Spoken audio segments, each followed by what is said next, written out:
চলে এসো দারুণ লেবুর জল, আগে খাবে পরে পয়সা দেবে, ভালো না লাগলে মুখে ছুঁড়ে মেরে চলে যাবে। চলে এসো, বিক্রি কামাই নেই, পকেটে পয়সা নেই।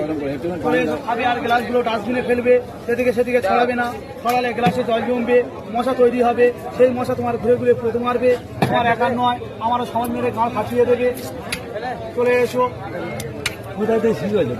শিখতে হয় না, গাড়ির জ্বালায় শিখে যায়, পেটে না ভাত থাকলে। চলে এসো, দারুণ লেবুর জল, এই তো বাবা খাবে, মায়ের জন্য নিয়ে যাবে। চলে এসো, নিজের খাওয়া খাবে, যাওয়ার খাওয়া খাবে, খেয়ে আর ওলাউটোর গর্ত হয়ে যাবে। চলে এসো, বাবা খাবে, মায়ের জন্য নিয়ে যাবে। চলে এসো, মনটা ভরে খাবে, জানটা ভরে বাড়ি চলে যাবে। এই লেবুর জল, চলে এসো, এই সেদা লবণটা অল্প করে নাও, ভাত খেতে পারছো না, বাড়ি গিয়ে হ্যান্ডেল মারা শেখো, তারপরে নুন মারা শিখবে। খাঙ্কির ছেলে তোমার মাকে জিজ্ঞেস করবে, বল মা আমি কিসের ছেলে, মা বলে দেবে তুমি এখন খাঙ্কির ছেলে। চলে এসো, ভদ্র ছেলে ধরে নাও, খাওয়া শুরু করে দাও, অল্প করে খাও, যে খাওয়া খাচ্ছ ওদের বাঁশ দিয়ে চলে যাচ্ছ। পয়সাটা নিয়ে নাও, 5 টাকার মাথা ছোটায় না।